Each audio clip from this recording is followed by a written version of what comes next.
Welcome to The Explainer. Today we are getting into the nitty-gritty, the unwritten rules of building a business that actually lasts. These are the hard-won lessons from the book Street Smarts, the stuff that really separates the businesses that win from those that just, well, get by. All right, let's just dive right in with a problem that I know keeps so many entrepreneurs up at night. It's a paradox that feels completely backwards. I mean, seriously, how is this even possible? Sales are booming, your team is running around like crazy, you're getting new orders left and right. But when you look at the bank account, it's just empty.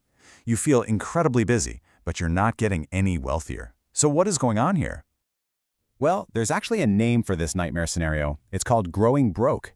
And it happens because the cost of all that success, buying more materials, hiring new people, waiting 30, 60, 90 days for clients to pay you, it sucks all the cash out of your business faster than the sales bring it in. You are literally funding your own growth straight into a brick wall. So why do so many smart, hardworking people fall into this trap?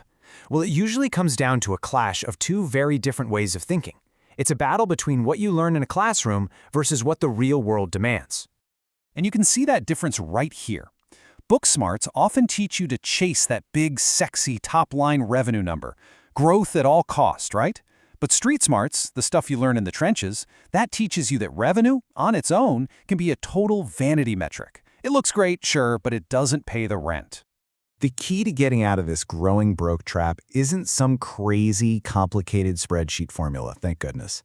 It's actually about shifting your entire focus to just one single crucial number. See, the answer is not just sell more. In fact, just chasing a bigger revenue number without understanding the quality of that revenue is like trying to put out a fire with gasoline. It just makes the problem worse, faster. No, this is what it's all about. The real answer is the amount of money you actually get to keep from every single sale. This is the profit, the fuel that actually runs your business. It's what pays for your office, your team, and you. So, what does a healthy number look like? Well, it could be something like this, 70%. Just imagine, for every single dollar that comes in the door, you get to keep 70 cents of it to pay for all your overhead and to reinvest. Now that is an engine that can actually build something real. And the official name for this magic number is your gross margin. It's super simple. It's your revenue minus the direct costs of what you sold. According to the author, Brodsky, this is the most important number in your business, period, because it tells you if your fundamental business model actually works. And Norm just lays it out so perfectly here. Let this one sink in. If your gross margin is bad, every new sale you make actually puts you further behind. You're celebrating wins that are pushing you closer and closer to going out of business. So once you make this shift, once you start obsessing over gross margin instead of just revenue, the whole game changes. I mean, everything. Your priorities flip, and you start making completely different decisions. And these are 3 of the new core rules that emerge. Briefly, thinking of your business as your number one asset means building something you can one day sell. Cash as oxygen is pretty self-explanatory. It's the lifeblood. But let's zoom in on that first one. Identify and fire Moochers. Because honestly, this idea is one of the most powerful and frankly counterintuitive ways to unlock profit you never knew you had. So what exactly is a moocher?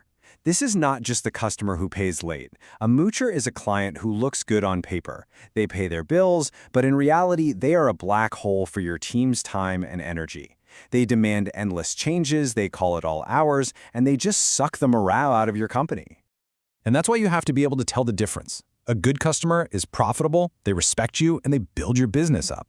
A moocher, on the other hand, has a low margin, drains your best people, and is quietly bleeding your business dry from the inside out.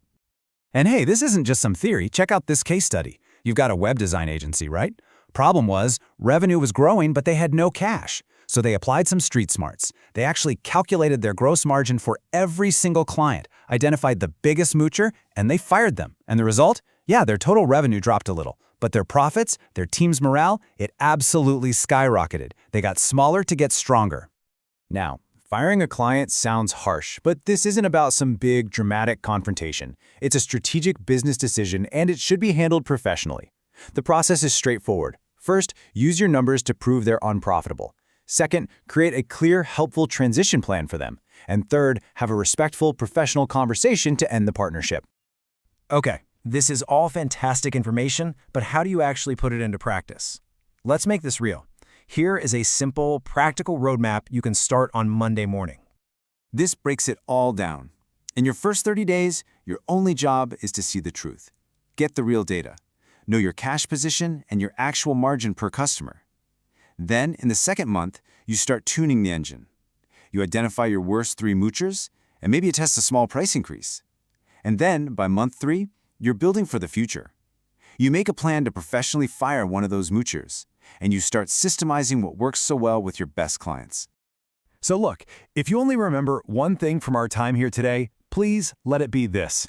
You have to shift your focus away from the vanity of a big revenue number and towards the sanity of a healthy gross margin. Because profitability, not just growth, is what builds a business that actually lasts.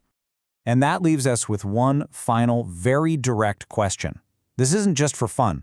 I want you to really think about it. Who is the one moocher in your business you could fire this week? Because answering that question honestly and then acting on it could be the single most profitable decision you make all year.